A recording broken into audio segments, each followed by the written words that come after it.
Hey friends, welcome back to Unshakable. This is Pastor Jeff from Oak Hill Bible Church, and I'm delighted that you're able to listen in today. As you can see by the title of this episode, today we're talking about the issue of prepping. And we're asking the question, should biblical Christians be preppers?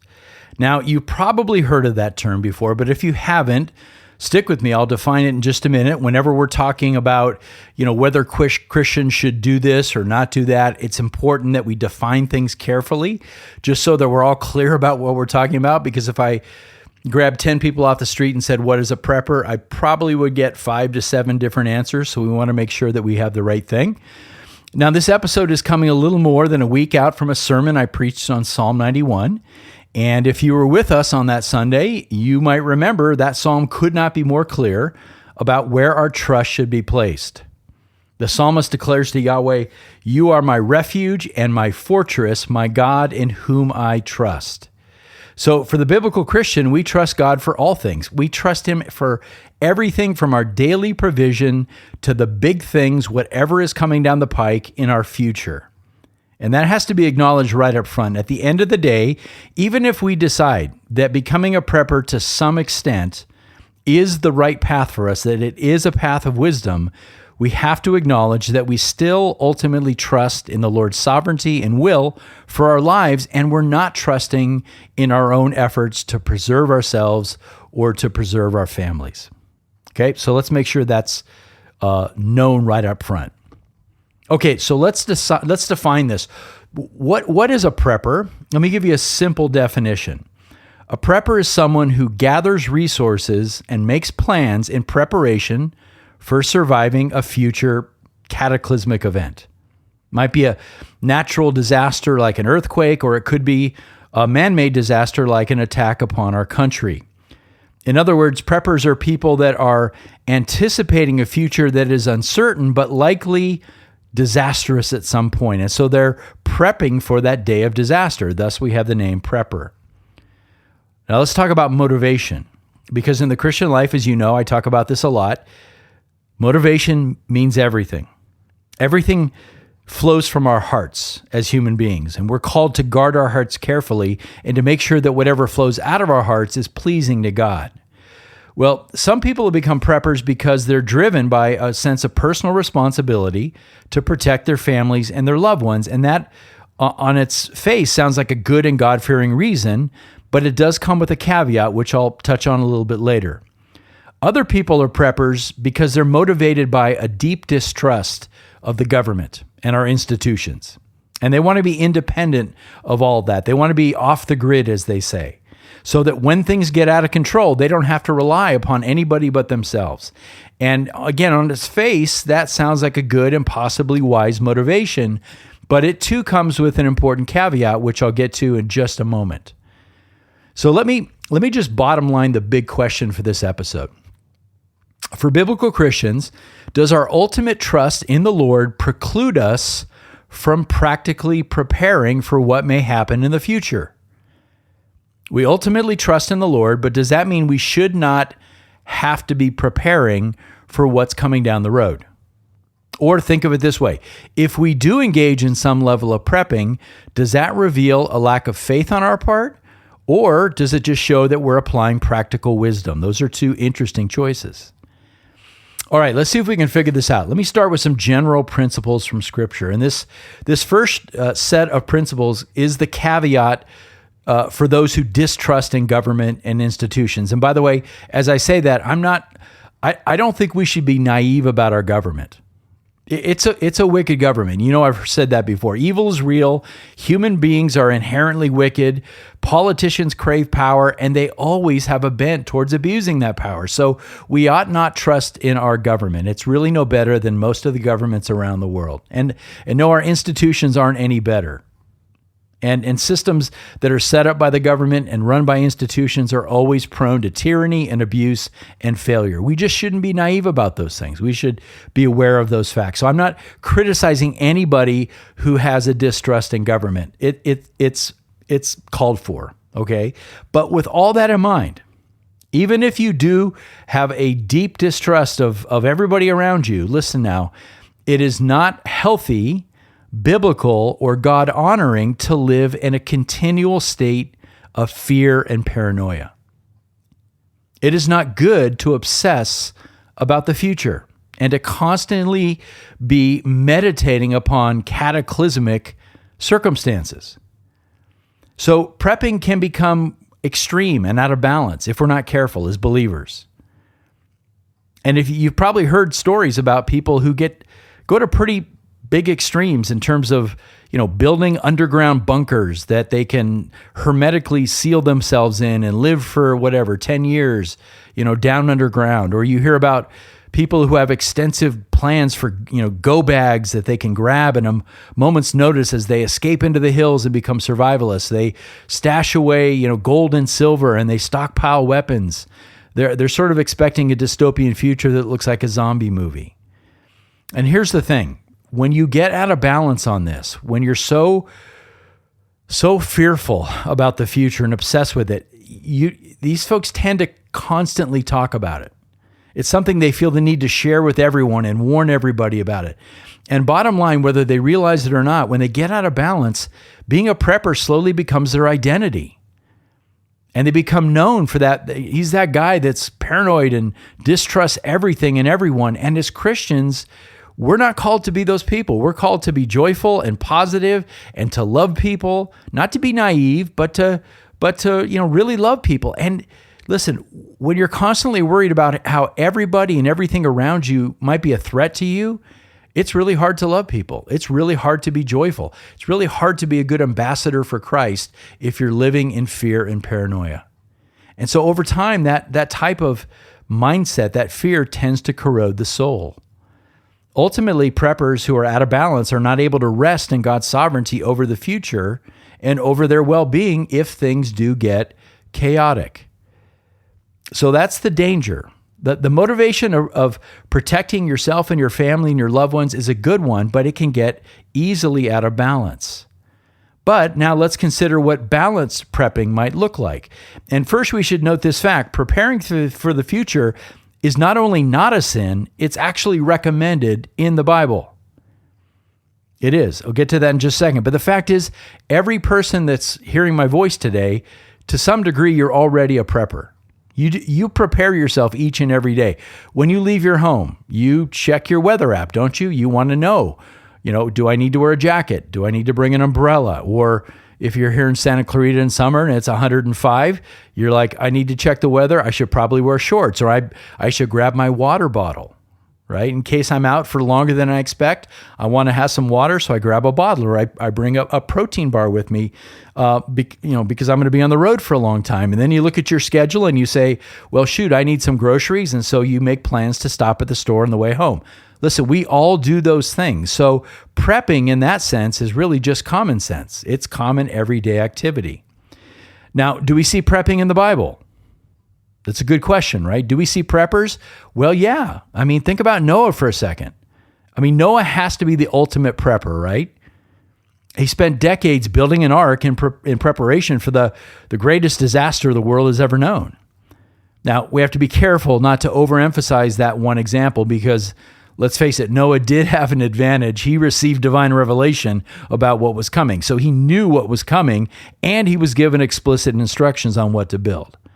But we do have, I think, a better and more practical example in the life of Joseph.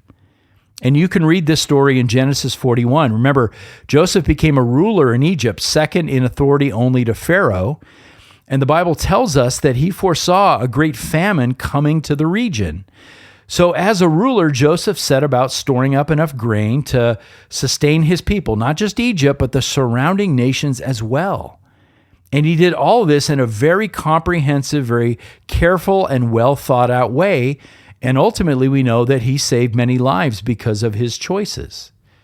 So he's a really good example. Now, in addition to those historical accounts, we also have quite a few principles laid out in the book of Proverbs, which speaks to the issue of prepping. And Proverbs is a really good choice for a book on this topic because it's wisdom literature. Literally, Proverbs is practical wisdom for living under the sovereign hand of God. And Proverbs contains instructions and a number of exhortations about planning ahead based on realistic and predictable factors. And one of the best passages comes from Proverbs 6, verses 6 through 9. You've probably heard it before. It's a great example from nature. Here's what it says. It says, "Go to the ant, O sluggard." I love that word. "Observe her ways and be wise. The ant has no chief officer or ruler, yet prepares her food in the summer and gathers her provision in the harvest." And then comes the comparison to the human being who doesn't do what the ant does. It says, "How long will you lie down, O sluggard? When will you arise from your sleep?"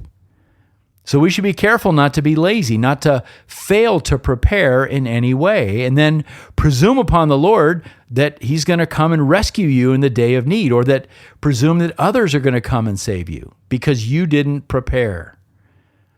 Here's a couple more. Proverbs 28:19. "He who tills his land will have plenty of food, but he who follows empty pursuits will have poverty." So wasting time on things that don't matter and won't benefit you in the long run, while at the same time not preparing for the future, that is foolishness. And then last one, Proverbs 22:3, "The prudent sees the evil and hides himself, but the naive go on and are punished for it." And that's pretty ominous, isn't it? But it's important for us not to be ostriches who ignore the plain evidence of evil coming our way and do nothing to prepare for it. Yeah, there may come a time when we have to take precautions to hide away and not be naive about the danger. And doing so, if you were naive and you just, I'm not going to do anything about it, could cost you dearly. And of course, Jesus himself spoke to this issue of discerning the times during his days on the earth. In Matthew 16, he talked about you and I paying attention to the signs that are happening all around us. Matthew 16, verses 2 and 3, Jesus said to them, "When it's evening, you say it will be fair weather, for the sky is red. And in the morning, there will be a storm today, for the sky is red and threatening. Do you know how to discern the appearance of the sky, but cannot discern the signs of the times?" The whole point is that it's wise to plan ahead based on what we know about the times and the seasons.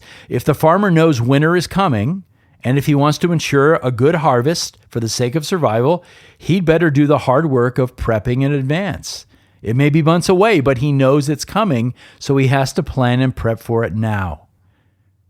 Now, most of us are not farmers, but we still ought to look ahead and see if we need to adjust our lives in some way to prepare for what we know is around the corner. Listen, are the hot days of summer coming? Okay, well, get out there and change your sprinkler settings. Is it flu season? Take precautions. Is a season of economic recession coming? Well, then watch your spending, right? You get the idea.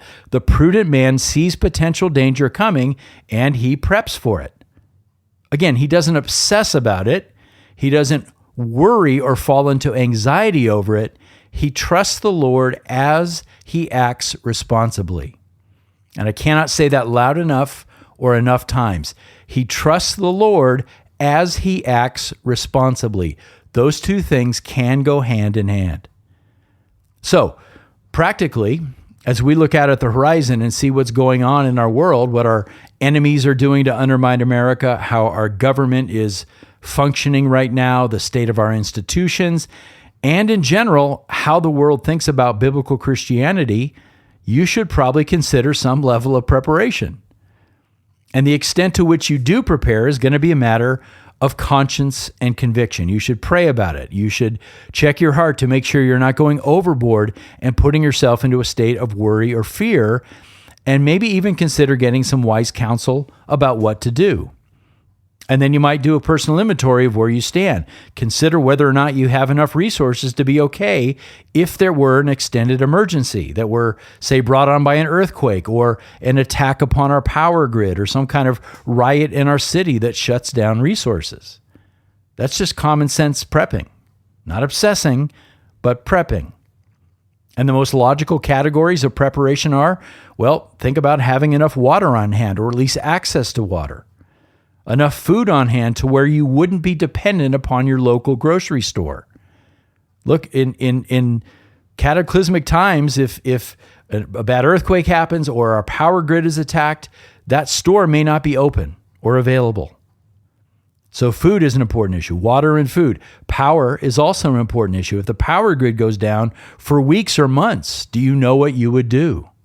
Think about needing to have light, about your refrigerator, about being able to charge your phone in order to just stay in touch with other people, provided, of course, that networks are still up.